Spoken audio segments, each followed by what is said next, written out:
আজকে একটা ছোট্ট প্রশ্ন দিয়ে শুরু করি।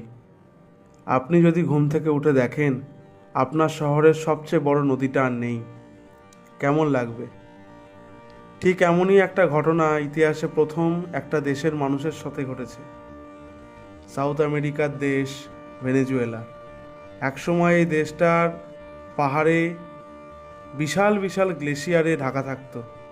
বরফ, ঠান্ডা বাতাস, আরও হাজার হাজার বছরের ইতিহাস।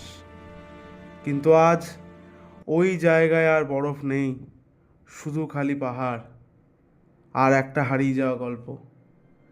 গ্লোবাল ওয়ার্মিংয়ের কারণে ভেনেজুয়েলা এখন প্রায় আইস ফ্রি কান্ট্রি। বর্তমানে পুরো দেশে বরফ অবশিষ্ট বেঁচে আছে বলতে গেলে মাত্র 0.02 স্কোয়ার কিলোমিটার জায়গা জুড়ে আছে। 0.02 স্কোয়ার কিলোমিটার মানে ফিজিক্যালি নাথিং, কিচ্ছু নেই। এই পরিবর্তনটা কিন্তু ওভারনাইট হয়নি। এই গল্প শুরু হয়েছিল 1953। তখন বরফ গলা শুরু হয় ধীরে ধীরে। মানুষ ভেবেছিল এটা হয়তো ন্যাচারাল প্রসেস, কিন্তু প্রকৃতি তখনই ওয়ার্নিং দিতে শুরু করেছিল। সবচেয়ে ভয়ঙ্কর সময়টা আসে 1998 থেকে 2019।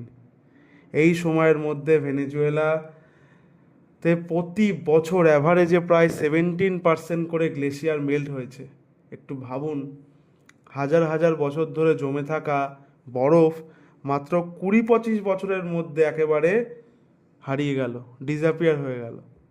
আজ ভেনেজুয়েলা বিশ্বের প্রথম দেশ যেখানে ন্যাচারাল গ্লেসিয়ার নেই, কমপ্লিটলি গন। বাট সব থেকে ভয়ঙ্কর পার্ট হচ্ছে, এটা শুধু ভেনেজুয়েলা স্টোরি না, এটা আসলে আমাদের ফিউচারের স্টোরি। আজ ওদের বরফ গলেছে, কাল হয়তো আমাদের পাহাড়, আমাদের নদী, আমাদের আবহাওয়া একই পথে হাঁটবে। ক্লাইমেট চেঞ্জ মানে শুধু টেম্পারেচার বাড়া কমা না, এর মানে জলের সংকট, খাদ্য সংকট আর মানুষের জীবনযাত্রায় বড় পরিবর্তন। নেচার শুধু কাউকে ভয় দেখায় না, সে বার্তা দেয় যে শুধু একদিন চুপচাপ সব বদলে দেবে।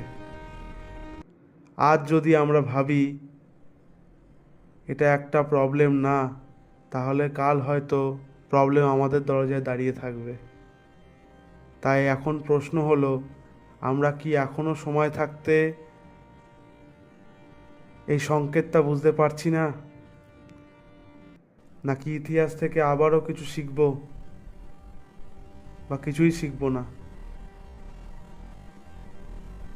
নমস্কার, আমি অঙ্কুশ বিশ্বাস।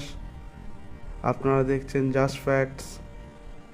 ভালো লাগলে লাইক, শেয়ার, সাবস্ক্রাইব করবেন আর আমাদের এইভাবেই এগিয়ে নিয়ে যাবেন।